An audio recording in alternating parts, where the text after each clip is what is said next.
Parole ਤੇ ਜੇਲ੍ਹ ਤੋਂ ਬਾਹਰ ਆਏ ਰਾਮ ਰਹੀਮ ਨੂੰ ਲੈ ਕੇ ਨਵਾਂ ਵਿਵਾਦ। ਕੁਝ ਡੇਰਾ ਪ੍ਰੇਮੀਆਂ ਦਾ ਇਲਜ਼ਾਮ ਕਿ ਇਹ ਅਸਲੀ ਨਹੀਂ ਨਕਲੀ ਬਾਬਾ ਅਸਲੀ ਡੇਰਾ ਮੁਖੀ ਦੇ ਅਗਵਾ ਹੋਣ ਦਾ ਜਤਾਇਆ ਸ਼ੱਕ, ਪਰ ਸਿਰਸਾ ਡੇਰਾ ਨੇ ਨਕਾਰੇ ਇਲਜ਼ਾਮ ਕਿ ਸਾਜ਼ਿਸ਼ ਤਹਿਤ ਬਦਨਾਮ ਕਰਨ ਦੀ ਹੋ ਰਹੀ ਹੈ ਕੋਸ਼ਿਸ਼।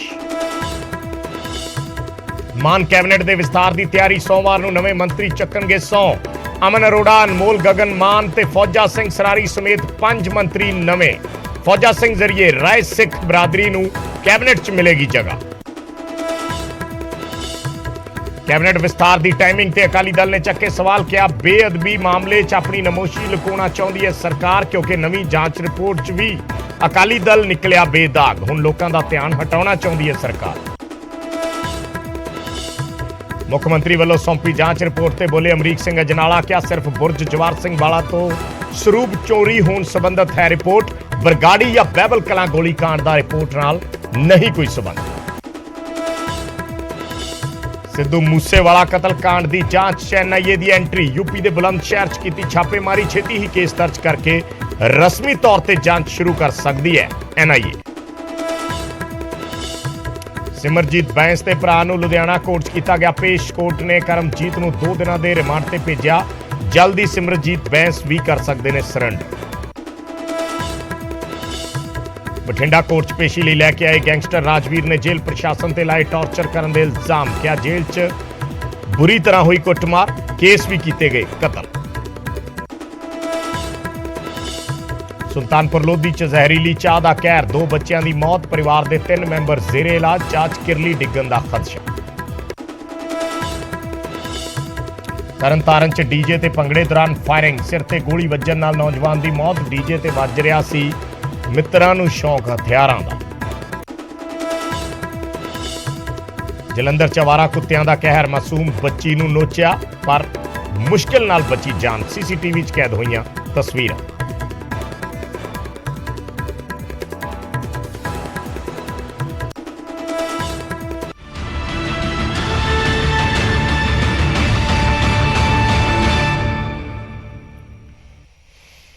ਸਤਿ ਸ਼੍ਰੀ ਅਕਾਲ। ਨਿਊਜ਼ 18 ਪੰਜਾਬ ਹਰਿਆਣਾ ਹਿਮਾਚਲ ਦੇਖ ਰਹੇ ਸਾਰੇ ਦਰਸ਼ਕਾਂ ਦਾ ਸਵਾਗਤ ਹੈ। ਖਬਰਾਂ ਦਾ ਪ੍ਰਾਈਮ ਟਾਈਮ ਲੈ ਕੇ ਮੈਂ ਵਿਜੇਪਾਲ ਸਿੰਘ ਬਰਾੜ ਤੁਹਾਡੇ ਸਾਹਮਣੇ ਹਾਜ਼ਰ ਹਾਂ। ਸ਼ੁਰੂਆਤ ਕਰਾਂਗੇ ਗੁਰਮੀਤ ਰਾਮ ਰਹੀਮ ਦੇ ਨਾਲ। ਦਰਅਸਲ ਇੱਕ ਨਵੀਂ ਕੰਟਰੋਵਰਸੀ ਖੜੀ ਹੋ ਗਈ ਹੈ, ਨਵਾਂ ਵਿਵਾਦ ਖੜਾ ਹੋ ਗਿਆ ਗੁਰਮੀਤ ਰਾਮ ਰਹੀਮ ਨੂੰ ਲੈ ਕੇ, ਕਿਉਂਕਿ ਕੁਝ ਸੈਕਸ਼ਨ ਨੇ, ਡੇਰਾ ਪ੍ਰੇਮੀਆਂ ਦੇ ਕੁਝ ਸੈਕਸ਼ਨ ਨੇ ਇਹ ਖਦਸ਼ਾ ਜਤਾਇਆ ਹੈ ਕਿ ਜੋ ਪੈਰੋਲ ਤੇ ਬਾਹਰ ਆਇਆ ਹੈ ਉਹ ਰਾਮ ਰਹੀਮ ਹੈ ਹੀ ਨਹੀਂ, ਯਾਨੀ ਉਹ ਰਾਮ ਰਹੀਮ ਦਾ ਕੋਈ ਡੁਪਲੀਕੇਟ ਹੈ, ਉਹ ਅਸਲੀ ਰਾਮ ਰਹੀਮ ਨਹੀਂ ਹੈ। ਔਰ ਇਸ ਨੂੰ ਲੈ ਕੇ ਇੱਕ ਨਵੀਂ ਬਹਿਸ ਛਿੜ ਗਈ ਹੈ। ਕੁਝ ਡੇਰਾ ਪ੍ਰੇਮੀ ਇਲਜ਼ਾਮ ਲਾ ਰਹੇ ਨੇ ਕਿ ਪੈਰੋਲ ਤੇ ਆਇਆ ਗੁਰਮੀਤ ਰਾਮ ਰਹੀਮ ਨਕਲੀ ਹੈ, ਔਰ ਬਕਾਇਦਾ ਨਾ ਸਿਰਫ ਇਹ ਇਲਜ਼ਾਮ ਨੇ, ਇਸ ਨੂੰ ਲੈ ਕੇ ਹਾਈ ਕੋਰਟ 'ਚ ਪਟੀਸ਼ਨ ਤੱਕ ਪਾ ਦਿੱਤੀ ਗਈ ਹੈ।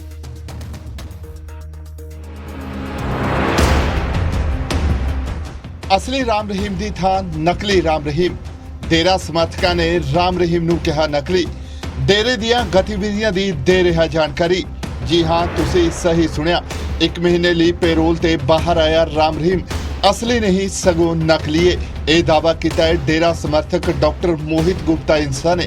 ਡੇਰਾ ਪ੍ਰੇਮੀਆਂ ਨੇ ਇਸ ਸੰਬੰਧੀ ਹਾਈ ਕੋਰਟ 'ਚ ਇੱਕ ਪਟੀਸ਼ਨ ਵੀ ਪਾਈ ਹੈ, ਜਿਸ 'ਚ ਕਿਹਾ ਗਿਆ ਕਿ ਪੈਰੋਲ ਤੇ ਬਾਹਰ ਆਏ ਡੇਰਾ ਮੁਖੀ ਦੇ ਹਾਵ-ਭਾਵ ਅਸਲੀ ਰਾਮ ਰਹੀਮ ਵਰਗੇ ਨਹੀਂ ਨੇ ਅਤੇ ਅਸਲੀ ਰਾਮ ਰਹੀਮ ਨੂੰ ਰਾਜਸਥਾਨ ਲਿਜਾਇਆ ਗਿਆ ਤੇ ਸਰਕਾਰ ਤੋਂ ਇਸ ਮਾਮਲੇ 'ਚ ਹੁਣ ਜਾਂਚ ਦੀ ਮੰਗ ਵੀ ਕੀਤੀ ਗਈ ਹੈ। हमारे को ऑलमोस्ट यकीन है भी ये व्यक्ति हजूर पिताजी नहीं है, ये कोई और है, क्योंकि इसका स्वभाव, इसका व्यवहार, इसकी चाल ढाल सब कुछ अलग है। इसके अंदर वो रूहानी ताकत नहीं है जो रूहों को खींचती है, वो प्रेम नहीं है इसके चेहरे में जो लोगों में आपसी प्यार बढ़ाए।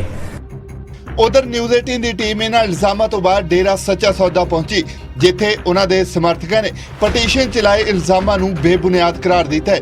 ਉਹਨਾਂ ਕਿਹਾ ਹੈ ਕਿ ਇਹ ਲੋਕਾਂ ਨੂੰ ਡੇਰੇ ਤੋਂ ਦੂਰ ਕਰਨ ਦੀਆਂ ਸਾਜ਼ਿਸ਼ਾਂ ਨੇ, ਜਦਕਿ ਅਜਿਹਾ ਕੁਝ ਵੀ नहीं है। वही गुरुजी है, इसमें सब मनगढ़ंत बातें हैं और ऐसा कुछ भी नहीं है। ये सिर्फ एक लोगों को भ्रम करने के, लोगों को पीछे हटाने के लिए। ये सबसे बड़ी बात यह है कि जो डेरा समर्थक हैं, जो गुरु के शिष्य हैं, वो इतने सालों से, इतने 5 साल गुरुजी अंदर रह के आए तो उसी तरह जुड़े हुए हैं, कोई बिल्कुल हट नहीं रहा। तो ये लोगों को सिर्फ गुमराह करने की चालें हैं, ऐसा बिल्कुल नहीं है। गुरुजी वही हैं और उसी तरह ही आए हैं। ਡੇਰਾ ਸਮਰਥਕਾਂ ਨੇ ਕਿਹਾ ਹੈ ਕਿ ਕੁਝ ਲੋਕ ਪੈਸੇ ਅਤੇ ਫੋਕੀ ਸ਼ੌਹਰਤ ਲਈ ਰਾਮ ਰਹੀਮ ਨੂੰ ਬਦਨਾਮ ਕਰਨ ਦੀ ਕੋਸ਼ਿਸ਼ 'ਚ ਲੱਗੇ ਨੇ ਅਤੇ ਇਸ ਨਾਲ ਡੇਰਾ ਸਮਰਥਕਾਂ ਜਾਂ ਉਹਨਾਂ ਦੇ ਪ੍ਰੇਮੀਆਂ ਤੇ ਕੋਈ ਵੀ ਅਸਰ ਨਹੀਂ ਪਏਗਾ। ये सब सरासर झूठ है। ये वो लोग हैं जो पैसों के लिए कुछ भी बोलते हैं। हम खुद जाकर यूपी गुरुजी से मिलकर आए हैं। उनका कद, उनका रूप, उनके जो भी चाल ढाल थे सब वही के वही हैं। उन्होंने हमें बिल्कुल अच्छी तरह से बुलाया, हमसे बात करी, हर चीज़ हमसे पहले की तरह की गई। ਦੱਸ ਦਈਏ ਕਿ ਪੈਰੋਲ ਤੇ ਬਾਹਰ ਆਏ ਰਾਮ ਰਹੀਮ ਤੇ ਇਲਜ਼ਾਮ ਲਾਏ ਗਏ ਨੇ ਕਿ ਉਹ ਫੇਸਬੁੱਕ ਲਾਈਵ ਰਾਹੀਂ ਡੇਰੇ 'ਚ ਚੱਲ ਰਹੀਆਂ ਗਤੀਵਿਧੀਆਂ ਦੀ ਜਾਣਕਾਰੀ ਲੋਕਾਂ ਤੱਕ ਪਹੁੰਚਾ ਰਿਹਾ ਹੈ। ਫਿਲਹਾਲ ਹਾਈ ਕੋਰਟ 'ਚ ਪਾਈ ਪਟੀਸ਼ਨ ਤੇ ਸੁਣਵਾਈ ਸੋਮਵਾਰ 4 ਜੁਲਾਈ ਨੂੰ ਰੱਖੀ ਗਈ ਹੈ। ਸਿਰਸਾ ਤੋਂ ਨਕੁਲ ਜਸੂਜਾ, ਨਿਊਜ਼ 18 ਪੰਜਾਬ। ਤੇ ਡੇਰਾ ਸੱਚਾ ਸੌਦਾ ਦੀ ਸਪੋਕਸਪਰਸਨ ਸੰਦੀਪ ਕੌਰ ਇੰਸਾ ਨੇ ਗੁਰਮੀਤ ਰਾਮ ਰਹੀਮ ਦੇ ਅਸਲੀ ਜਾਂ ਨਕਲੀ ਹੋਣ ਦੇ ਚੱਕੇ ਸਵਾਲਾਂ ਨੂੰ ਬੇਬੁਨਿਆਦ ਦੱਸਿਆ। ਸੰਦੀਪ ਕੌਰ ਨੇ ਕਿਹਾ ਕਿ ਡੇਰਾ ਪ੍ਰੇਮੀ ਨੂੰ ਅਜਿਹੇ ਬਿਆਨਾਂ ਨਾਲ ਗੁੰਮਰਾਹ ਕਰਨ ਦੀ ਕੋਸ਼ਿਸ਼ ਹੋ ਰਹੀ है। किसी एक व्यक्ति के कहने से कि गुरुजी असली हैं या नकली है या उनके सवाल उठाना इस असली नकली का, तो ये बिल्कुल ही गलत बात है और बेबुनियाद है। ये बातें सच नहीं हो जाती है, क्योंकि जो रूमर्स होते हैं वो रूमर्स ही होते हैं। ये सिर्फ संगत को, लोगों को गुमराह करने के लिए ये ऐसी स्टेटमेंट्स दी जा रही हैं। इसमें कोई भी सच्चाई नहीं है। और दूसरी बात मैं ये कहना चाहूँगी कि ये हम सिर्फ डायरेक्टली अपने लॉ एंड ऑर्डर, जुडिशरी, अपने पूरे कानून व्यवस्था, उसके सिस्टम पे उंगली उठा रहे हैं। जिन्होंने पैरोल दी है, जिन्होंने ये पूरा सिस्टम अपना बनाया है, हम उन पे उंगली उठा रहे हैं। तो ये बिल्कुल ही बेबुनियाद और फुलिश स्टेटमेंट्स हैं जो पास ऑन हो रही हैं।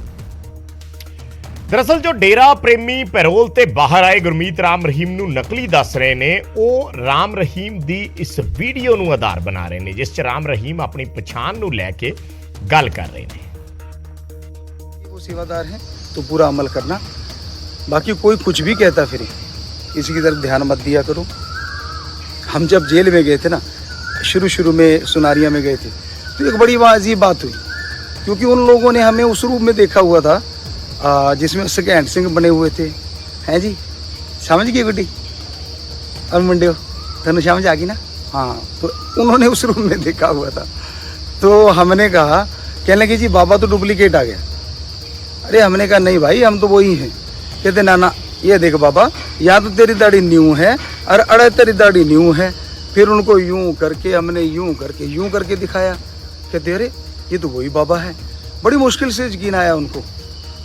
तो मतलब इस तरह की बातें होती है।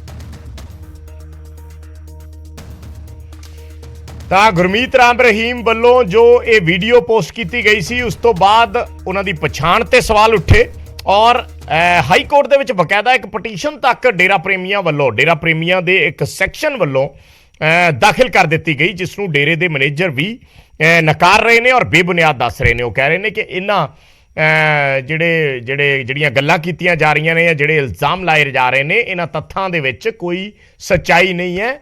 ਇਹ ਬੇਬੁਨਿਆਦ ਨੇ। ਇਹ ਗੱਲ ਕੀਤੀ ਜਾ ਰਹੀ ਹੈ। ਸਾਡੇ ਨਾਲ ਜਤਿੰਦਰ ਖੁਰਾਣਾ ਜੁੜੇ ਨੇ, ਡੇਰਾ ਸੱਚਾ ਸੌਦਾ ਦੇ ਸਪੋਕਸਪਰਸਨ ਨੇ।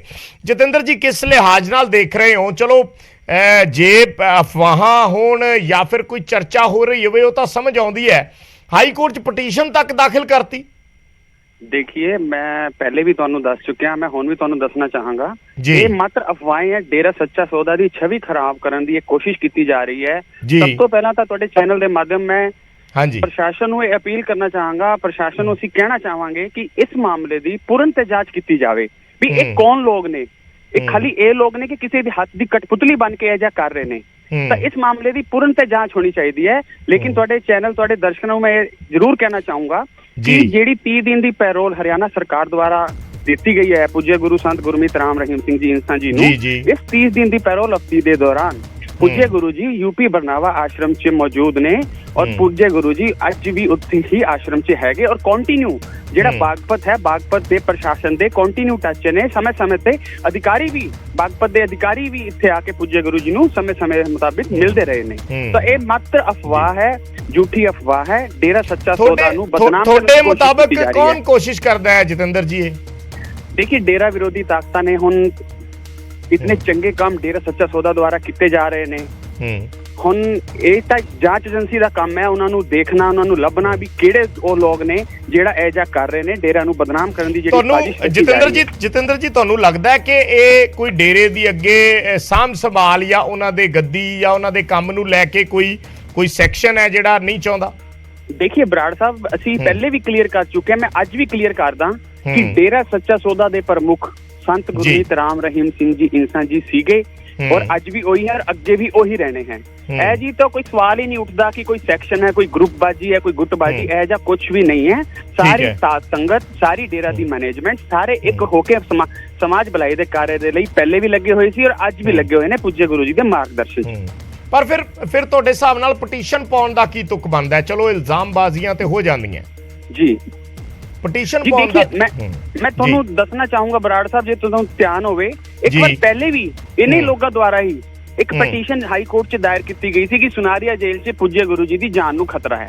ਠੀਕ ਹੈ ਜੀ ਕਰਕੇ ਇੱਕ ਪਟੀਸ਼ਨ ਦਾਇਰ ਕੀਤੀ ਗਈ ਸੀ ਤਾਂ ਹਾਈ ਕੋਰਟ ਨੇ ਉਸ ਟਾਈਮ ਵੀ ਰੋਹਤਕ ਦੇ ਸੈਸ਼ਨ ਜੱਜ ਨੂੰ ਮਾਰਕ ਕਰਕੇ ਉਹਨਾਂ ਨੂੰ ਸੈਸ਼ਨ ਜੱਜ ਸਾਹਿਬ ਨੂੰ ਸੁਨਾਰੀਆ ਜੇਲ੍ਹ ਪੁੱਜੇ ਗੁਰੂ ਜੀ ਦੇ ਕੋਲੇ ਭੇਜਿਆ ਸੀ ਵੀ ਜਾ ਕੇ ਪਤਾ ਕਰਕੇ ਆਓ ਵੀ ਸਾਰਾ ਮਾਮਲਾ ਕੀ ਹੈ। ਉੱਥੇ ਉਸ ਟਾਈਮ ਹੀ ਉਹ ਸੈਸ਼ਨ ਜੱਜ ਰੋਹਤਕ ਦੁਆਰਾ ਜਾਂਚ ਕੀਤੀ ਗਈ ਸੀ, ਪੁੱਜੇ ਗੁਰੂ ਜੀ ਨੂੰ ਉਹ ਮਿਲ ਕੇ ਆਏ ਸੀ, ਸਾਰੀ ਗੱਲਬਾਤ ਕਰਕੇ ਆਏ ਸੀ ਤੇ ਉਹਨਾਂ ਨੇ ਆਪ ਦੀ ਰਿਪੋਰਟ ਜਿਹੜੀ ਬਣਾ ਕੇ ਹਾਈ ਕੋਰਟ ਨੂੰ ਭੇਜੀ ਸੀ, ਉਹਦੇ ਵਿੱਚ ਵੀ ਇਹ ਸਾਰਾ ਨਿਰਾਧਾਰ ਪਾਇਆ ਗਿਆ ਸੀ। ਇਹੀ ਉਹ ਲੋਕ ਸੀਗੇ, ਪਹਿਲੇ ਵੀ ਇਹੀ ਲੋਕ ਸੀਗੇ, ਕਿਉਂਕਿ ਤੁਹਾਡੇ ਜਿਹੜੇ ਮੀਡੀਆ ਦੇ ਮਾਧਿਅਮ ਰਾਹੀਂ ਸਾਨੂੰ ਪਤਾ ਲੱਗ ਰਿਹਾ ਉਹੀ ਲੋਕ ਸੀਗੇ ਇਹ। ਔਰ ਉਸ ਟਾਈਮ ਵੀ ਹਾਈ ਕੋਰਟ ਨੇ ਇਹਨਾਂ ਤੇ 50,000 ਰੁਪਏ ਦਾ ਜੁਰਮਾਨਾ ਲਾਇਆ ਸੀ ਵੀ ਤੁਸੀਂ ਕੋਰਟ ਦਾ ਸਮੇਂ ਵੇਸਟ ਕੀਤਾ ਹੈ।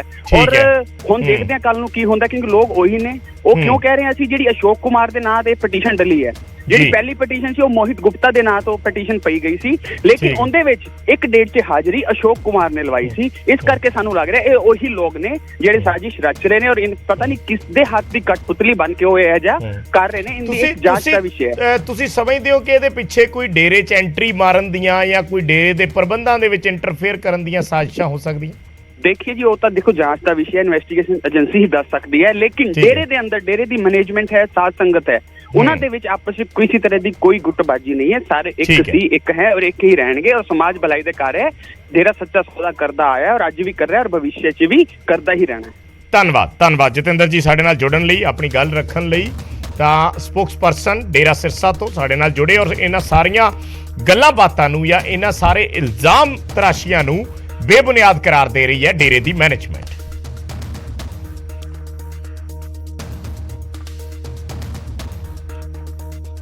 ਤੇ ਗੱਲ ਕਰਦੇ ਹਾਂ ਪੰਜਾਬ ਮੰਤਰੀ ਮੰਡਲ ਦੇ ਵਿਸਤਾਰ ਦੀ। ਬਹੁਤ ਚਰਚਾ ਹੋ ਰਹੀ ਹੈ। 5 ਨਵੇਂ ਨਾਮ ਸਾਹਮਣੇ ਆਏ ਨੇ ਜਿਹੜੇ ਪੰਜਾਬ ਕੈਬਨਿਟ ਦਾ ਚਿਹਰਾ ਬਣਨ ਜਾ ਰਹੇ ਨੇ। ਕੁਝ ਪੁਰਾਣੇ ਤੇ ਕੁਝ ਨਵੇਂ ਨਾਵਾਂ ਨੂੰ ਅਹੁਦੇ ਮਿਲਣ ਦੀ ਚਰਚਾ ਹੈ। ਇੱਕ ਮਹਿਲਾ ਵਿਧਾਇਕ, ਉਹਨਾਂ ਦਾ ਨਾਮ ਵੀ ਹੈ, ਯਾਨੀ ਹੁਣ 2 ਕੈਬਨਿਟ ਦੇ ਵਿੱਚ ਮਹਿਲਾਵਾਂ ਹੋ ਜਾਣਗੀਆਂ। ਪਹਿਲਾਂ ਡਾਕਟਰ ਬਲਜੀਤ ਕੌਰ ਨੇ ਔਰ ਇੱਕ ਨਾਮ ਹੋਰ ਅਨਮੋਲ ਗਗਨ ਮਾਨ ਦਾ, ਉਸ ਨੂੰ ਯੂਥ ਕੋਟੇ 'ਚੋਂ ਵੀ ਕਿਹਾ ਜਾ ਰਿਹਾ ਔਰ ਮਹਿਲਾ ਕੋਟੇ 'ਚੋਂ ਵੀ ਕਿਹਾ ਜਾ ਰਿਹਾ ਕਿ ਇੱਕ ਨਾਮ ਜਿਹੜਾ ਹੈ। ਇਸ ਤੋਂ ਇਲਾਵਾ ਰਾਏ ਸਿੱਖ ਭਾਈਚਾਰੇ ਦਾ ਜ਼ਿਕਰ ਹੋ ਰਿਹਾ, ਜਿਹੜੇ ਗੁਰੂ ਹਰਸਾਏ ਤੋਂ ਵਿਧਾਇਕ ਜਿੱਤੇ ਸੀ ਫੌਜਾ ਸਿੰਘ ਸਰਾਰੀ, ਉਹਨਾਂ ਨੂੰ ਵੀ ਅਹਿਮ ਜ਼ਿੰਮੇਵਾਰੀ ਮਿਲਣ ਜਾ ਰਹੀ ਹੈ।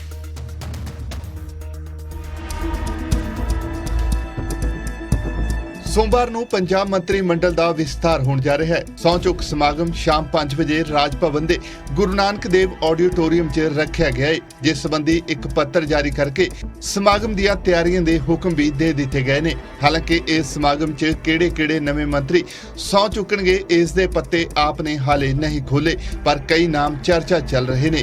ਮਾਨ ਦੀ ਨਵੀਂ ਟੀਮ 'ਚ 5 ਸੰਭਾਵੀ ਚਿਹਰਿਆਂ ਦਾ ਨਾਮ ਸਾਹਮਣੇ ਆਇਆ ਹੈ।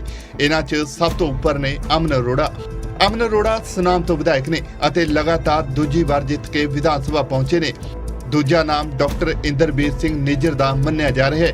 ਡਾਕਟਰ ਨਿੱਜਰ ਅੰਮ੍ਰਿਤਸਰ ਦੱਖਣੀ ਤੋਂ ਪਹਿਲੀ ਵਾਰ ਜਿੱਤ ਕੇ ਵਿਧਾਨ ਸਭਾ ਪਹੁੰਚੇ ਨੇ। ਹਾਲਾਂਕਿ ਪਿਛਲੀ ਚੋਣ 'ਚ ਉਹ ਇੰਦਰਬੀਰ ਸਿੰਘ ਬੁਲਾਰੀਆ ਦੇ ਹੱਥੋਂ ਹਾਰ ਗਏ ਸੀ। ਇਸ ਦੇ ਨਾਲ ਹੀ ਗਾਇਕਾ ਤੋਂ ਵਿਧਾਇਕਾ ਬਣੇ ਅਨਮੋਲ ਗਗਨ ਮਾਨ ਦਾ ਨਾਮ ਵੀ ਮੰਤਰੀਆਂ ਦੀ ਸੂਚੀ 'ਚ ਸ਼ਾਮਿਲ ਦੱਸਿਆ ਜਾ ਰਿਹਾ ਹੈ। ਇਸ ਦੇ ਨਾਲ ਹੀ 2 ਹੋਰ ਨਾਮ ਵੀ ਸਾਹਮਣੇ ਆਏ ਨੇ, ਜਿਨ੍ਹਾਂ 'ਚ ਗੁਰੂ ਹਰਸਹਾਏ ਤੋਂ ਵਿਧਾਇਕ ਫੌਜਾ ਸਿੰਘ ਸਰਾਰੀ ਅਤੇ ਸਮਾਣਾ ਤੋਂ ਵਿਧਾਇਕ ਚੇਤਨ ਸਿੰਘ ਜੋੜਾ ਮਾਜਰਾ ਸ਼ਾਮਿਲ ਨੇ। ਮੁਬਾਰਕਬਾਦ ਕਿ ਉਹਨਾਂ ਨੇ ਆਪਣੇ ਐਮਐਲਏ ਨੂੰ ਮੰਤਰੀ ਦੇ ਉਹਦੇ ਵੱਲ ਵਧਾਇਆ। ਸਾਰਿਆਂ ਨੂੰ ਮੁਬਾਰਕਬਾਦ। ਇਹਨਾਂ ਦੀ ਮਿਹਨਤ ਰੰਗ ਲਿਆ ਰਹੀ ਹੈ। ਅਚਨਚੇਤ ਚੰਡੀਗੜ੍ਹ ਤੋਂ ਫੋਨ ਆਇਆ ਸੀ ਕਿ ਤੁਹਾਨੂੰ ਮੰਤਰੀ ਦੀ ਸ਼ਪਥ ਚੁਕਾਈ ਜਾਣੀ ਹੈ ਕੱਲ੍ਹ ਨੂੰ। ਤੇ ਚੰਡੀਗੜ੍ਹ ਪਹੁੰਚੋ ਤੇ ਸਾਰੇ ਹਲਕਾ ਨਿਵਾਸੀਆਂ ਨੂੰ, ਪੰਜਾਬ ਨਿਵਾਸੀਆਂ ਨੂੰ ਮੁਬਾਰਕਬਾਦ। ਅਤੇ ਇਹਨਾਂ ਪੰਜਾਂ ਚੋਂ ਕਿਸੇ ਨੂੰ ਵੀ ਮੰਤਰੀ ਮੰਡਲ 'ਚ ਬੈਠਣ ਦਾ ਮੌਕਾ ਪਾਰਟੀ ਦੇ ਸਕਦੀ ਹੈ। ਇੱਥੇ ਵੀ ਦੱਸ ਦਈਏ ਕਿ ਕੁਝ ਦਿਨ ਪਹਿਲਾਂ ਮੰਤਰੀ ਮੰਡਲ 'ਚ ਵਾਧੇ ਨੂੰ ਲੈ ਕੇ ਮੁੱਖ ਮੰਤਰੀ ਭਗਵੰਤ ਮਾਨ ਨੇ ਆਪ ਸੁਪਰੀਮੋ ਅਰਵਿੰਦ ਕੇਜਰੀਵਾਲ ਨਾਲ ਮੁਲਾਕਾਤ ਕੀਤੀ ਸੀ ਅਤੇ ਕਈ ਘੰਟੇ ਕੈਬਨਿਟ ਵਿਸਤਾਰ ਤੇ ਚਰਚਾ ਵੀ ਹੋਈ। ਮੌਜੂਦਾ ਸਮੇਂ ਮੰਤਰੀ ਮੰਡਲ 'ਚ 9 ਮੰਤਰੀ ਸ਼ਾਮਿਲ ਨੇ, ਜਿਨ੍ਹਾਂ 'ਚੋਂ 4 ਮੰਤਰੀ ਮਾਲਵਾ ਖੇਤਰ, 4 ਮਾਝਾ ਅਤੇ 1 ਦੁਆਬਾ ਤੋਂ ਹੈ। ਫਿਲਹਾਲ ਦੇਖਣਾ ਹੀ ਹੈ ਕਿ ਪਾਰਟੀ ਹੁਣ ਕਿਹੜੇ ਨਾਮਾਂ ਤੇ ਮੋਹਰ ਲਾਉਂਦੀ ਹੈ। Bureau report, news 18 Punjab. ਤੇ ਉਧਰ ਕੈਬਨਿਟ ਵਿਸਤਾਰ ਦੀ ਟਾਈਮਿੰਗ ਤੇ ਅਕਾਲੀ ਦਲ ਨੇ ਸਵਾਲ ਚੱਕੇ ਨੇ। ਅਕਾਲੀ ਦਲ ਨੇ ਕਿਹਾ ਹੈ ਕਿ ਬੇਅਦਬੀ ਕੇਸਾਂ 'ਚ ਸਰਕਾਰ ਦੀ ਨਮੋਸ਼ੀ ਲੁਕਾਉਣ ਦੀ ਇਹ ਕੋਸ਼ਿਸ਼ ਹੈ। ਬੇਅਦਬੀ ਮਾਮਲੇ 'ਚ ਉਹਨਾਂ ਕਿਹਾ ਕਿ ਸਰਕਾਰ ਦਾ ਝੂਠ ਬੇਨਕਾਬ ਹੋਇਆ, ਇਸ ਕਰਕੇ ਕੈਬਨਿਟ ਐਕਸਪੈਂਸ਼ਨ ਜ਼ਰੀਏ ਲੋਕਾਂ ਦਾ ਧਿਆਨ ਹਟਾਉਣ ਦੀ ਇਹ ਕੋਸ਼ਿਸ਼ ਹੈ। ਦਰਅਸਲ ਇਹ ਸਭ ਕੁਝ ਬਿਆਨਾਂ ਦਾ ਆਧਾਰ ਹੈ ਜੋ ਸੀਐਮ ਮਾਨ ਵੱਲੋਂ ਸਿੱਖ ਜਥੇਬੰਦੀਆਂ ਨੂੰ ਬੇਅਦਬੀ ਦੇ ਮਾਮਲੇ ਦੇ ਵਿੱਚ ਹੁਣ ਤੱਕ ਦੀ ਜੋ ਸਟੇਟਸ ਰਿਪੋਰਟ ਹੈ ਉਹ ਦਿੱਤੀ ਗਈ ਔਰ ਉਸ ਨੂੰ ਲੈ ਕੇ ਅਕਾਲੀ ਦਲ ਨੇ ਬੜੇ ਸਾਰੇ ਸਵਾਲ ਚੱਕੇ ਕਿ ਦਾਅਵਾ ਵੀ ਕੀਤਾ ਕਿ ਇਸ ਰਿਪੋਰਟ ਨੇ ਸਪਸ਼ਟ ਕਰ ਦਿੱਤਾ ਹੈ ਕਿ ਅਕਾਲੀ ਦਲ ਦੀ ਬੇਅਦਬੀ ਮਾਮਲੇ 'ਚ ਕੋਈ ਭੂਮਿਕਾ ਨਹੀਂ ਸੀ ਤੇ ਅਕਾਲੀ ਦਲ ਨੂੰ ਤਤਕਾਲੀ ਸਰਕਾਰਾਂ ਨੇ ਬਦਨਾਮ ਕਰਨ ਦੀ ਕੋਸ਼ਿਸ਼ ਕੀਤੀ ਸੀ। ट्वीट किया गया है अकाली दल वालों और उसते लिखा गया है कि कैबिनेट विस्तार की टाइमिंग मीडिया ते लोगों का ध्यान सीएम भगवंत मान ते आप ने नमोशी लुकाउण लई कड़ी है क्योंकि बेअदबी मामले ते सरकार का झूठ बेनकाब हो गया। ते राजा वड़िंग वालों भी एक ट्वीट किया गया। पंजाब कांग्रेस के प्रधान ने उन्होंने लिखा कि पंजाब सरकार ने उन्होंने लोगों नाल विश्वासघात किया है जिन्हां ने उन्होंने सत्ता च लियाउण लई वोट दिता सी। असीं वापस दोबारा उत्थे आ गए हाँ, असीं दोबारा उस दौर च वापस आ गए हाँ जो अकाली दल नहीं कर सकिया सी, जो आप पंजाब ने उन्हां सारिआं नूं क्लीन चिट दे के कर दिता है। पंजाब बेअदबियां बारे सब कुछ जानता है। ये ट्वीट राजा वड़िंग वालों किया गया।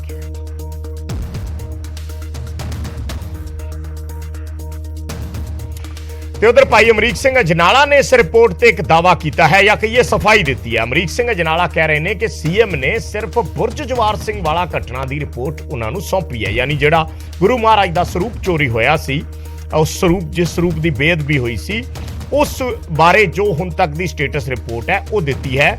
ਉਹਨਾਂ ਕਿਹਾ ਕਿ ਸੋਸ਼ਲ ਮੀਡੀਆ ਤੇ ਬਰਗਾੜੀ ਤੇ ਬਹਿਬਲ ਕਲਾਂ ਘਟਨਾ ਦੀ ਰਿਪੋਰਟ ਕਹਿ ਕੇ ਇਸ ਨੂੰ ਪ੍ਰਚਾਰਿਆ ਜਾ ਰਿਹਾ ਹੈ। ਅਮਰੀਕ ਸਿੰਘ ਅਜਨਾਲਾ ਨੇ 5 ਜੁਲਾਈ ਵਾਲਾ ਧਰਨਾ ਮੁਲਤਵੀ ਕਰਨ ਦੀ ਵੀ ਜਾਣਕਾਰੀ ਦਿੱਤੀ ਹੈ और उसने कहा कि सरकार ने बहबल कलां ते बरगाड़ी दियां घटनावां ते भी कार्रवाई का भरोसा दिता है। इस तो इलावा 328 लापता स्वरूपों ते भी जांच मंगी गई है और उन्होंने कहा है कि सीएम वालों सानू साडी तसल्ली दे लई ये रिपोर्ट दी गई और रिपोर्ट ते असीं कानूनी माहरां दे नाल सलाह करांगे।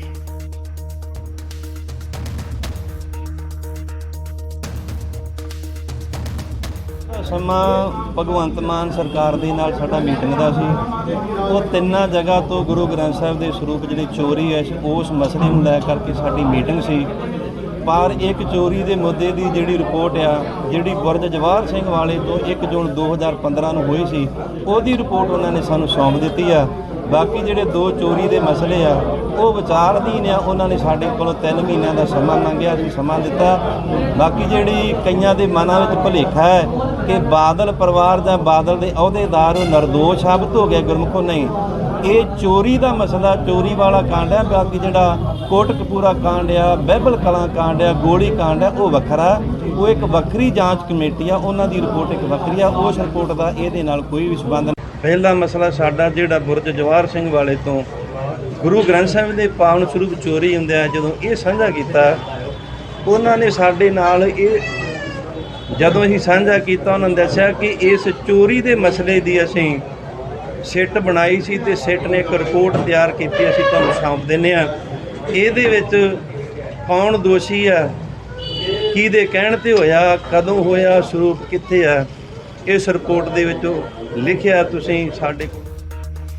ਤੇ ਸਿੱਧੂ ਮੂਸੇਵਾਲਾ ਕਤਲकांड ਦਾ ਜ਼ਿਕਰ ਕਰਦੇ ਹਾਂ। ਇਸ ਮੂਸੇਵਾਲਾ ਕਤਲकांड ਛੋੜ ਕੇਂਦਰੀ ਏਜੰਸੀ NIA ਦੀ ਐਂਟਰੀ ਹੋਈ ਹੈ। NIA ਨੇ ਯੂਪੀ ਦੇ ਵਿੱਚ ਇੱਕ ਛਾਪੇਮਾਰੀ ਕੀਤੀ ਹੈ ਔਰ ਦੂਜੇ ਪਾਸੇ ਗੈਂਗਸਟਰ ਪ੍ਰਿਯਵਰਤ ਫੌਜੀ ਨੇ ਮੂਸੇਵਾਲਾ ਕਤਲकांड ਨੂੰ ਲੈ ਕੇ ਕਈ ਵੱਡੇ ਖੁਲਾਸੇ ਕੀਤੇ ਨੇ। ਰਿਪੋਰਟ ਦਿਖਾਉਣੀ ਹੈ।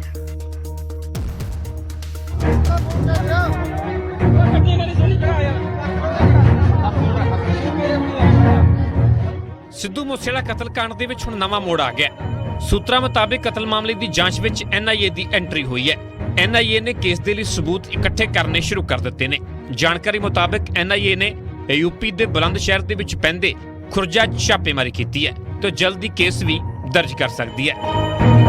ਖੁਲਾਸਾ ਹੋਇਆ ਹੈ ਕਿ AK-47 ਬੁਲੰਦ ਸ਼ਹਿਰ ਤੋਂ 8 ਲੱਖ ਰੁਪਏ ਦੇ ਵਿੱਚ ਖਰੀਦੀ ਗਈ ਸੀ। ਸੂਤਰਾਂ ਮੁਤਾਬਿਕ NIA ਨੇ ਕੁਰਬਾਨ ਇਮਰਾਨ ਗੈਂਗ ਦੇ ਮੈਂਬਰ ਨਦੀਮ ਨੂੰ ਵੀ ਹਿਰਾਸਤ ਵਿੱਚ ਲਿਆ। ਕਿਹਾ ਗਿਆ ਕਿ ਗੈਂਗਸਟਰ ਲਾਰੈਂਸ ਬਿਸ਼ਨੋਈ ਤੋਂ ਪੁੱਛਗਿੱਛ ਦੇ ਦੌਰਾਨ ਨਦੀਮ ਦਾ ਨਾਮ ਸਾਹਮਣੇ ਆਇਆ ਸੀ, ਜਿਸ ਤੇ ਹਥਿਆਰ ਸਪਲਾਈ ਕਰਨ ਦਾ ਸ਼ੱਕ ਹੈ। ਉਧਰ ਮੂਸੇਵਾਲਾ ਕਤਲकांड ਦੇ ਵਿੱਚ ਗ੍ਰਿਫਤਾਰ ਕੀਤੇ ਗਏ ਪ੍ਰਿਆਵਰਤ ਫੌਜੀ ਨੇ ਪੁੱਛਗਿੱਛ ਦੇ ਵਿੱਚ ਖੁਲਾਸਾ ਕੀਤਾ ਕਿ ਸਿੱਧੂ ਦੇ ਕਤਲ ਤੋਂ ਬਾਅਦ 4 ਹਮਲਾਵਰ ਪੰਜਾਬ ਤੋਂ ਬਾਹਰ ਨਹੀਂ ਜਾਣਾ ਚਾਹੁੰਦੇ ਸਨ ਤੇ ਉੱਥੇ ਰੁਕੇ ਰਹੇ, ਜਿਨ੍ਹਾਂ ਦੇ ਵਿੱਚ ਜਗਰੂਪ ਰੂਪਾ, ਅੰਕਿਤ ਸਿਰਸਾ, ਦੀਪਕ ਤੇ ਮੰਨੂ ਖੋਸਾ ਸ਼ਾਮਲ ਨੇ। ਜਦਕਿ ਪ੍ਰਿਆਵਰਤ ਫੌਜੀ ਖੁਦ ਅਤੇ ਕੁਲਦੀਪ ਪੰਜਾਬ ਤੋਂ ਬਾਹਰ ਗੁਜਰਾਤ ਭੱਜ ਗਏ ਸਨ, ਜਿਹੜੇ ਕਿ ਗੁਜਰਾਤ ਦੇ ਮੁੰਦਰਾ ਇਲਾਕੇ ਦੇ ਵਿੱਚ ਰੁਕੇ ਤੇ ਭੇਸ ਬਦਲ ਕੇ ਇੱਧਰ ਉੱਧਰ ਘੁੰਮਦੇ ਰਹੇ। ਸੂਤਰਾਂ ਤੋਂ ਮਿਲੀ ਜਾਣਕਾਰੀ ਮੁਤਾਬਿਕ ਪ੍ਰਿਆਵਰਤ ਫੌਜੀ ਨੇ ਆਪਣੇ ਬਿਆਨਾਂ ਦੇ ਵਿੱਚ ਕਿਹਾ ਕਿ ਕਤਲकांड ਤੋਂ ਬਾਅਦ ਕਾਤਲ ਲਗਾਤਾਰ ਟਿਕਾਣੇ ਬਦਲਦੇ ਰਹੇ ਤੇ ਉਹ ਕਰੀਬ 40 ਵੱਖੋ-ਵੱਖ ਥਾਵਾਂ ਤੇ ਰਹੇ, ਜਦਕਿ ਠਹਿਰਨ ਦੇ ਲਈ ਉਹਨਾਂ ਵੱਲੋਂ ਨਕਲੀ ਆਧਾਰ ਕਾਰਡ ਵਰਤੇ ਗਏ। ਫੌਜੀ ਨੇ ਖੁਲਾਸਾ ਕੀਤਾ ਕਿ ਗੁਜਰਾਤ ਦੇ ਮੁੰਦਰਾ ਪੋਰਟ ਦੇ ਵਿੱਚ ਇੱਕ ਹਫ਼ਤਾ ਪਹਿਲਾਂ ਹੀ ਗਿਆ ਸੀ, ਜਿੱਥੋਂ ਕਿ ਉਸ ਨੂੰ ਗ੍ਰਿਫਤਾਰ ਕਰ ਲਿਆ ਗਿਆ ਸੀ। ਫਿਲਹਾਲ ਫੌਜੀ ਦਿੱਲੀ ਪੁਲਿਸ ਦੇ ਕੋਲ ਰਿਮਾਂਡ ਤੇ ਚੱਲ ਰਿਹਾ ਹੈ। Bureau report, news 18 Punjab. ਤੇ ਖਬਰ ਬਠਿੰਡਾ ਤੋਂ। ਬਠਿੰਡਾ ਜੇਲ੍ਹ ਪ੍ਰਸ਼ਾਸਨ ਇੱਕ ਵਾਰ ਫਿਰ ਵਿਵਾਦਾਂ 'ਚ ਹੈ। ਇੱਕ ਕੈਦੀ ਨੇ ਜੇਲ੍ਹ ਅਧਿਕਾਰੀਆਂ ਤੇ ਕੁੱਟਮਾਰ ਦੇ ਇਲਜ਼ਾਮ ਲਾਏ ਨੇ। ਗੈਂਗਸਟਰ ਰਾਜਵੀਰ ਨੇ ਪੇਸ਼ੀ ਦੇ ਦੌਰਾਨ ਇਹ ਗੱਲ ਕਹੀ ਕਿ ਉਸਦੇ ਕੇਸ ਤੱਕ ਕੱਟੇ ਗਏ ਨੇ। ਪੁਲਿਸ ਦੀ ਗ੍ਰਿਫਤ 'ਚ ਰੋ ਰਿਹਾ ਹੈ ਵਿਅਕਤੀ ਅਸਲ 'ਚ ਗੈਂਗਸਟਰ ਰਾਜਵੀਰ ਹੈ, ਜਿਸ ਨੇ ਬਠਿੰਡਾ ਜੇਲ੍ਹ ਪ੍ਰਸ਼ਾਸਨ ਤੇ ਉਸ ਨੂੰ ਟੌਰਚਰ ਕਰਨ ਦੇ ਇਲਜ਼ਾਮ ਲਗਾਏ ਨੇ। ਰਾਜਵੀਰ ਦਾ ਇਲਜ਼ਾਮ ਹੈ ਕਿ ਜੇਲ੍ਹ ਅੰਦਰ ਨਾ ਸਿਰਫ ਉਸ ਦੀ ਕੁੱਟਮਾਰ ਕੀਤੀ ਗਈ ਹੈ, ਸਗੋਂ ਉਸ ਦੇ ਕੇਸਾਂ ਨੂੰ ਵੀ ਕਤਲ ਕੀਤਾ ਗਿਆ। ਰਾਜਵੀਰ ਨੂੰ ਅਦਾਲਤ 'ਚ ਪੇਸ਼ੀ ਲਈ ਲਿਆਂਦਾ ਗਿਆ ਸੀ, ਜਿੱਥੇ ਉਸ ਨੇ ਆਪਣੀ ਹੱਡਬੀਤੀ ਦੱਸੀ ਹੈ। ਸਾਡੇ ਕੋਲ ਪੈਸੇ ਨਹੀਂ ਦਿੱਤੇ ਸਰ, ਮੇਰੇ ਕੇਸ ਕੱਟੇ ਨਾਲੇ ਫੌਜ ਨੇ ਮਾਰਿਆ। ਮੇਰੇ ਸਾਰੇ ਸਰੀਰ ਦੇ ਉੱਤੇ ਨਿਸ਼ਾਨ ਪਏ ਹੋਏ ਆ ਸਰ। ਇਹਨੂੰ ਜੇਲ੍ਹ 'ਚ ਮਾਰਨ ਦੀ ਧਮਕੀਆਂ ਦਿੱਤੀਆਂ ਜਾਂਦੀਆਂ ਵੀ ਜੇ ਤੂੰ ਕੋਈ ਕਾਰਵਾਈ ਕੀਤੀ ਤਾਂ ਤੈਨੂੰ ਮਾਰ ਦਾਂਗੇ ਅਸੀਂ। ਏਕਤਾ ਕਰਦੇ ਪਏ ਆ ਸਰ, ਬਹੁਤ ਜ਼ਿਆਦਾ ਧੱਕਾ ਹੁੰਦਾ ਪਿਆ ਸਰ। ਸਿੱਖੀ ਨਾਲ, ਸਿੱਖ ਕੌਮ ਨਾਲ, ਹੋਰ ਬੰਦਿਆਂ ਨਾਲ ਸਰ। ਮੈਂ ਇੱਕ ਪਰਚਾ ਹੈ ਮੇਰੇ ਤੇ, ਜਦੋਂ ਅੰਦਰ ਆਇਆ ਮੇਰੇ ਅੰਦਰ ਬੈਠੇ ਬੈਠਾ ਮੰਡ ਪਰਚਾ ਦੀ ਲਾਤੀ ਹੈ, ਗੈਂਗਸਟਰ ਬਣਾਤਾ। ਮੈਂ ਕਿਹੜੇ ਪਾਸੋਂ ਨਹੀਂ ਚਾਹੁੰਦਾ। ਮੇਰਾ ਬਾਪੂ ਪੂਰਾ ਹੋ ਗਿਆ, ਮੇਰਾ ਬ੍ਰਦਰ ਪੂਰਾ ਹੋ ਗਿਆ, ਇਕੱਲੀ ਮਾਤਾ ਘਰ ਆ ਘਰੇ ਵੀ ਨਹੀਂ ਟਿਕਣ ਦਿੰਦੇ। ਰਾਜਵੀਰ ਦੇ ਸਰੀਰ ਤੇ ਕੁੱਟਮਾਰ ਦੇ ਇਲਜ਼ਾਮ ਸਾਫ਼ ਦਿਖਾਈ ਦੇ ਰਹੇ ਸੀ। ਉਧਰ SGPC ਨੇ ਕੇਸ ਕੱਟਣ ਦੀ ਘਟਨਾ ਦੀ ਨਿਖੇਧੀ ਕੀਤੀ ਹੈ। ਸ਼੍ਰੋਮਣੀ ਕਮੇਟੀ ਪ੍ਰਧਾਨ ਹਰਜਿੰਦਰ ਸਿੰਘ ਧਾਮੀ ਵੱਲੋਂ ਜਾਰੀ ਇੱਕ ਬਿਆਨ 'ਚ ਕਿਹਾ ਗਿਆ ਹੈ ਕਿ ਸ਼੍ਰੋਮਣੀ ਕਮੇਟੀ ਖੁਦ ਇਸ ਮਾਮਲੇ ਦੀ ਜਾਂਚ ਕਰਵਾਏਗੀ। ਉਹਨਾਂ ਜੇਲ੍ਹ ਪ੍ਰਸ਼ਾਸਨ ਖਿਲਾਫ ਸਰਕਾਰ ਤੋਂ ਕਾਰਵਾਈ ਦੀ ਮੰਗ ਵੀ ਕੀਤੀ।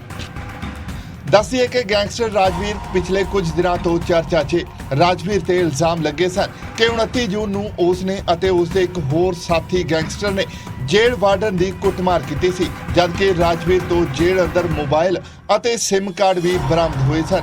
ਇੰਨਾ ਹੀ ਨਹੀਂ, ਦੋਵਾਂ ਗੈਂਗਸਟਰਾਂ ਨੇ ਪੁਲਿਸ ਦੀ ਸੁਰੱਖਿਆ ਤੋਂ ਬਾਹਰ ਨਿਕਲਣ ਦੀ ਵੀ ਕੋਸ਼ਿਸ਼ ਕੀਤੀ ਸੀ। ਬਠਿੰਡਾ ਤੋਂ ਸੂਰਜਪਾਨ, ਨਿਊਜ਼ 18 ਪੰਜਾਬ। ਤੇ ਫਾਜ਼ਿਲਕਾ ਹਬੋਰ ਸੜਕ ਤੇ ਇੱਕ ਦਰਦਨਾਕ ਹਾਦਸਾ ਵਾਪਰਿਆ ਹੈ। ਟਰੈਕਟਰ ਟਰਾਲੀ ਤੇ ਕਾਰ ਵਿਚਾਲੇ ਜ਼ਬਰਦਸਤ ਟੱਕਰ ਹੋਈ, ਜਿਸ 'ਚ ਕਾਰ ਸਵਾਰ ਦੀ ਮੌਤ ਹੋ ਗਈ ਔਰ ਮ੍ਰਿਤਕ ਵਿਅਕਤੀ ਰਾਜਾ ਵੜਿੰਗ ਦਾ, ਕਾਂਗਰਸ ਪ੍ਰਧਾਨ ਰਾਜਾ ਵੜਿੰਗ ਦਾ PA ਦੱਸਿਆ ਜਾ ਰਿਹਾ ਹੈ।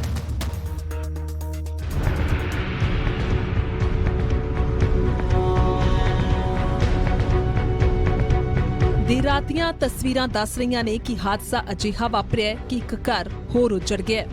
ਜੀ ਹਾਂ, ਅਬੋਹਰ ਦੇ ਪਿੰਡ ਕੱਲੂ ਨੇੜੇ ਟਰੈਕਟਰ ਟਰਾਲੀ ਤੇ ਕਾਰ ਦੇ ਵਿਚਕਾਰ ਹੋਈ ਟੱਕਰ 'ਚ ਗੱਡੀ ਪੂਰੀ ਤਰ੍ਹਾਂ ਦੇ ਨਾਲ ਇਹ ਨੁਕਸਾਨੀ ਗਈ ਹੈ, ਜਿਸ ਦੇ ਵਿੱਚ ਭੁਪਿੰਦਰ ਸਿੰਘ ਬਰਾੜ ਉਰਫ ਸਨੀ ਬਰਾੜ ਫੱਤੇਵਾਲਾ ਸਵਾਰ ਸੀ, ਜਿਸ ਦੀ ਮੌਤ ਹੋ ਗਈ ਹੈ। ਭੁਪਿੰਦਰ ਸਿੰਘ ਪੰਜਾਬ ਕਾਂਗਰਸ ਪ੍ਰਧਾਨ ਰਾਜਾ ਵੜਿੰਗ ਦਾ PA ਦੱਸਿਆ ਜਾ ਰਿਹਾ ਹੈ।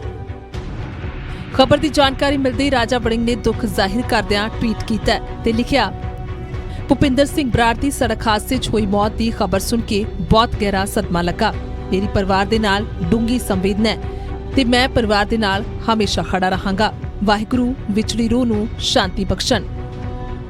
ਮੌਕੇ ਤੇ ਜ਼ਖਮੀ ਹਾਲਤ 'ਚ ਭੁਪਿੰਦਰ ਨੂੰ ਹਸਪਤਾਲ ਲਿਆਉਣ ਵਾਲੇ ਸ਼ਖਸ ਦਾ ਕਹਿਣਾ ਹੈ ਕਿ ਲੱਕੜਾਂ ਦੇ ਨਾਲ ਭਰੀ ਟਰਾਲੀ ਦੇ ਨਾਲ ਟਕਰਾਉਣ ਤੇ ਇਹ ਹਾਦਸਾ ਵਾਪਰਿਆ।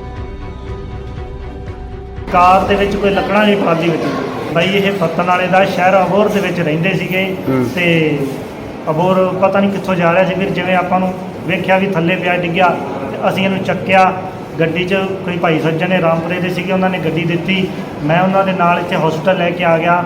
ਪਰ ਅਫਸੋਸ ਦੀ ਗੱਲ ਹੈ ਜੀ, ਉਹਨਾਂ ਦੇ ਹਾਲਾਤ ਮਾੜੇ ਹੈ ਇਸ ਟਾਈਮ। ਜ਼ਖਮੀ ਹਾਲਤ ਦੇ ਵਿੱਚ ਭੁਪਿੰਦਰ ਨੂੰ ਹਸਪਤਾਲ ਲਿਜਾਇਆ ਗਿਆ, ਜਿੱਥੇ ਮੌਜੂਦ ਡਾਕਟਰਾਂ ਦਾ ਕਹਿਣਾ ਹੈ ਕਿ ਸ਼ਖਸ ਮ੍ਰਿਤਕ ਹਾਲਤ ਦੇ ਵਿੱਚ ਹੀ ਹਸਪਤਾਲ ਲਿਆਂਦਾ ਗਿਆ। ਇਹਨਾਂ ਦਾ ਐਕਸੀਡੈਂਟ ਹੋਇਆ ਕੱਲੂ ਕੋਲ ਜੀ। ਜਿੱਥੇ ਤੱਕ ਹਾਲੇ ਉਹ ਜਿਹੜਾ ਪੇਸ਼ੈਂਟ ਨੂੰ ਲੈ ਕੇ ਆਇਆ ਸੀ ਨਾਲ ਜੀ, ਕਹਿ ਰਿਹਾ ਸੀ ਕੋਈ ਟਰਾਲੀ ਚ ਵੱਜਿਆ ਜੀ। ਤੇ ਵੈਸੇ ਤਾਂ ਇਹ ਪੇਸ਼ੈਂਟ ਦੀ ਮੇਰੇ ਸਾਹਮਣੇ ਜਦੋਂ ਆਪਣੇ ਹਸਪੀਟਲ ਆਏ ਨੇ ਤੇ ਡੈੱਡ ਸੀਗੇ, ਬਰੋਡ ਡੈੱਡ ਹੀ ਲੈ ਕੇ ਆਇਆ। ਆਪਾਂ ਐਂਟਰੀ ਬਰੋਡ ਡੈੱਡ ਦੀ ਪਾਈ, ਕੋਈ ਪਲਸ ਵਗੈਰਾ ਹੈ ਨਹੀਂ ਸੀ। ਹਾਦਸੇ ਦੇ ਵਿੱਚ ਟਰੈਕਟਰ ਚਾਲਕ ਦੇ ਮਾਮੂਲੀ ਸੱਟਾਂ ਲੱਗੀਆਂ ਦੱਸੀਆਂ ਜਾ ਰਹੀਆਂ ਨੇ ਤੇ ਮੌਕੇ ਤੇ ਮੌਜੂਦ ਲੋਕ ਇਹ ਵੀ ਕਹਿ ਰਹੇ ਨੇ ਕਿ ਟਰੈਕਟਰ ਚਾਲਕ ਆਪਣੀ ਸਾਈਡ ਤੇ ਹੀ ਆ ਰਿਹਾ ਸੀ। ਫਿਲਹਾਲ ਪੁਲਿਸ ਨੇ ਮੌਕੇ ਤੇ ਪਹੁੰਚ ਕੇ ਜਾਂਚ ਸ਼ੁਰੂ ਕਰ ਦਿੱਤੀ ਹੈ। ਫਾਜ਼ਿਲਕਾ ਤੋਂ ਪ੍ਰਦੀਪ ਕੁਮਾਰ, ਨਿਊਜ਼ 18 ਪੰਜਾਬ। ਤੇ ਇੱਕ ਛੋਟੇ ਜਿਹੇ ਕਮਰਸ਼ੀਅਲ ਬ੍ਰੇਕ ਦਾ ਵੇਲਾ ਹੈ, ਜਲਦ ਵਾਪਸ ਆਉਣੀ ਹੈ।